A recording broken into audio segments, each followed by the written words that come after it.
کچھ چیزیں ایسی ہیں جو اعمال میں خوبصورتی پیدا کرتی ہیں، ان کا اختیار کرنا پسند کیا گیا ہے،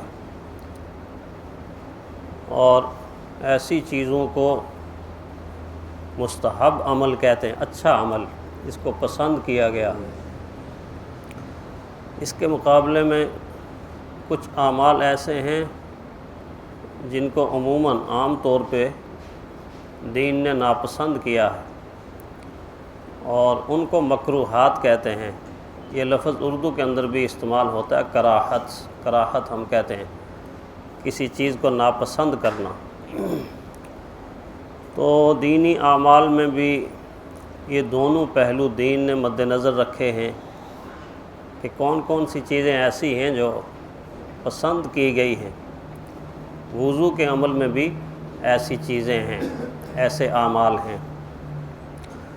اس میں سے ایک عمل بتا رہے ہیں کہ بغیر کسی عذر کے وضو کے عمل میں کسی دوسرے آدمی سے مدد نہیں لینی چاہیے۔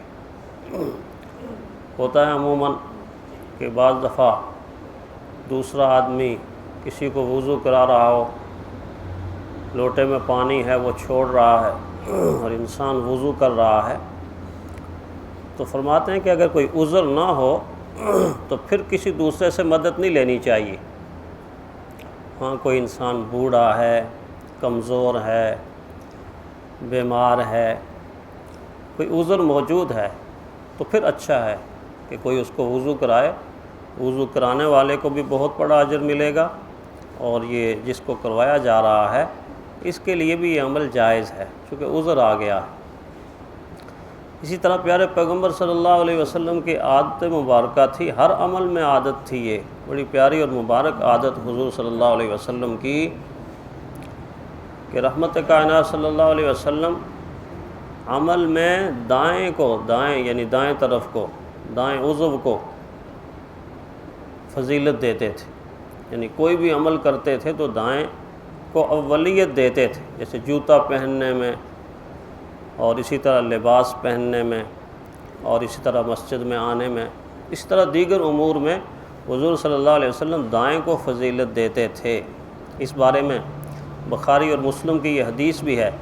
حضرت عائشہ صدیقہ رضی اللہ تعالیٰ عنہ کہتی ہیں کہ رسول اللہ صلی اللہ علیہ وسلم اپنے تمام کاموں میں جہاں تک ممکن ہو دائیں طرف کو زیادہ پسند فرماتے، حتیٰ کہ طہارت کرنے میں، کنگھی پھیرنے میں اور جوتا پہننے میں بھی حضور ایسا ہی کرتے تھے۔ یہ بہت پسندیدہ عمل ہے ماشاءاللہ۔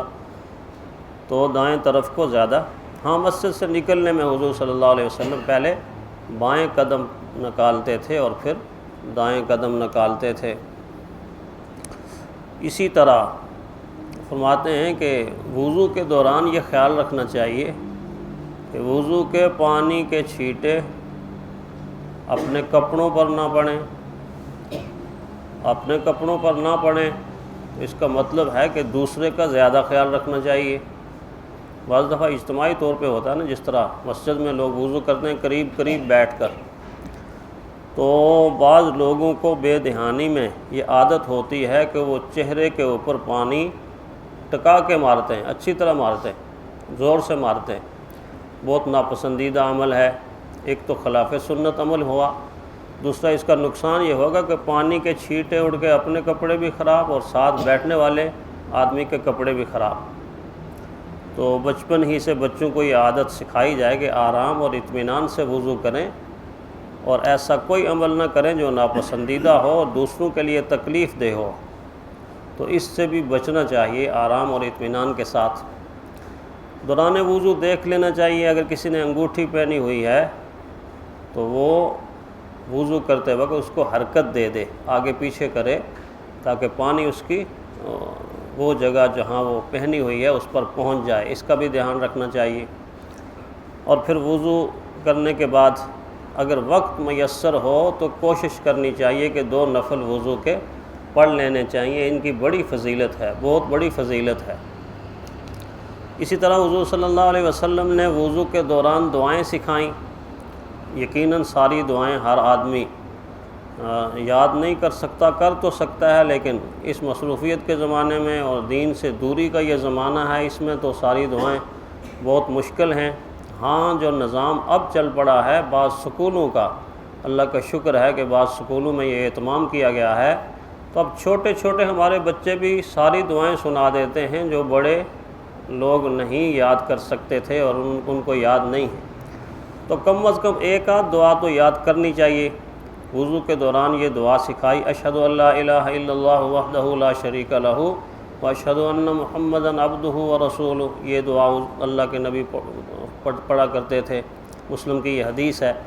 دوسری حدیث ترمذی کی ہے، مختصر دعا ہے، بڑی پیاری، اللہم اجعلنی من التوابین واجعلنی من المتطہرین۔ بڑا خوبصورت اس کا ترجمہ دیکھیں، اے اللہ مجھ کو توبہ کرنے والوں میں سے بنا دے اور مجھے پاک رہنے والے لوگوں میں سے بنا دے۔ تو اس طرح متعدد دعائیں حضور صلی اللہ علیہ وسلم نے سکھائی ہیں ہر عمل میں۔ خاص کر ہم عام طور پہ روٹین میں جب جنازہ پڑھتے ہیں تو بس ہمیں ایسا ہے جیسے ایک ہی دعا حضور صلی اللہ علیہ وسلم نے جنازے میں مانگی ہو، تو بس وہی دعا بعض لوگوں کو یاد ہوتی ہے، بعض کو یاد نہیں ہوتی، تو وہی مانگ لیتے۔ اسی وجہ سے ہمارا جنازہ ایسا محسوس ہوتا ہے کہ جیسے ہم بھاگتے جا رہے ہیں۔ ایک دفعہ اللہ اکبر کہا اور فوراً دوسری دفعہ، تیسری دفعہ، چوتھی دفعہ، ایسے جیسے ہم سر سے معاذ اللہ کوئی چیز اتار رہے ہیں، بوجھ اتار رہے ہیں۔ حالانکہ اللہ کے نبی اطمینان اور سکون کے ساتھ نماز جنازہ ادا فرماتے تھے، اور خاص کر دعاؤں کا جو وقفہ ہے، اس وقفے میں حضور صلی اللہ علیہ وسلم متعدد دعائیں مانگا کرتے تھے۔ دیر لگتی تھی، تھوڑا زیادہ لمبا عرصہ لگتا تھا۔ اب جہاں دعائیں مانگنی ہوتی ہیں وہاں ہم مانگتے نہیں، خاموش کھڑے رہتے ہیں، اور پھر نماز جنازہ ادا ہو جاتی ہے، دعا ہو جاتی ہے، تو پھر کہتے ہیں اب دعا مانگو۔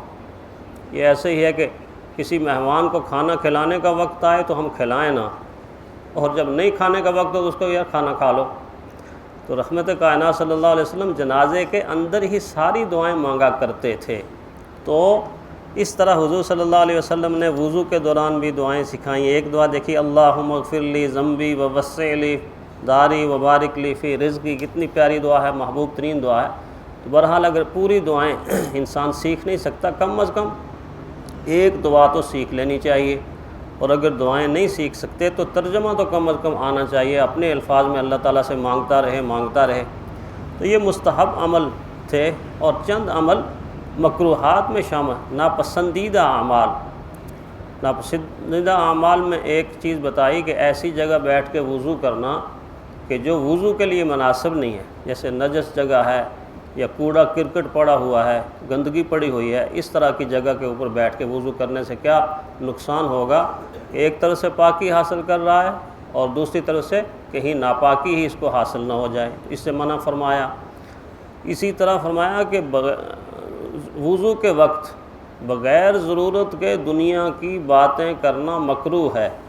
بعض دفعہ نوجوان بیٹھ جاتے ہیں یا نمازی بیٹھ جاتے ہیں وضو کی ٹوٹیوں کے اوپر، اور ایک دوسرے کو شجرہ نسب شروع کر دیتے ہیں، کاروبار کی باتیں شروع کر دیتے ہیں، ایک دوسرے کا تعارف شروع کر دیتے ہیں۔ اس طرح بہت جگہ اجتماعی جگہوں پر دیکھنے میں آیا کہ وہ ساری کی ساری باتیں دوران وضو کرنا شروع کر دیتے ہیں۔ نہیں، ایسا نہیں کرنا چاہیے، اس وقت اللہ کی طرف متوجہ ہونا چاہیے۔ اور ایک چیز جو پہلے بیان بھی ہو چکی کہ وضو کے پانی کا خاص کر خیال رکھنا چاہیے، اسراف نہیں کرنا چاہیے، اور پانی کے ایک ایک قطرے کا آخرت میں جا کے حساب دینا پڑے گا۔ اس لیے وضو کے دوران بھی اس چیز کا خیال رکھے کہ بغیر ضرورت کے پانی کو استعمال نہ کرے۔ تو یہ وہ چیزیں ہیں کہ جس کے اختیار کرنے سے اور جن کو ناپسند ہے ان کو چھوڑنے سے اللہ تعالیٰ کی رضا حاصل ہوتی ہے، اور حضور صلی اللہ علیہ وسلم کی بھی رضا حاصل ہوتی ہے۔ اللہ تعالیٰ ہمیں عمل کرنے کی توفیق عطا فرمائے۔